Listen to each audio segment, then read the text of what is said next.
মনে রাখবেন, যৌবনকালের নামাজ আর বৃদ্ধকালের নামাজ আকাশ আর পাতাল বেশ।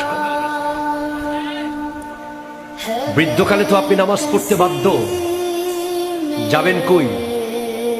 মসজিদ ছাড়া যাওয়ার কোনো জায়গা নাই। নাতি এখন আপনার সাথে আর কথা বলে না, সে কেজি স্কুলে পড়ে।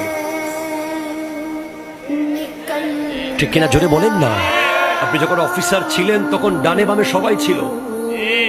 আপনি যখন রিটায়ার হয়ে গেছেন এখন আপনার আশেপাশে আর কেউ আসে না। কেন? তার ক্লাসের টাইম চলে যাচ্ছে, দাদার সাথে কথা বলতে নিষেধ করে দেওয়া হয়েছে,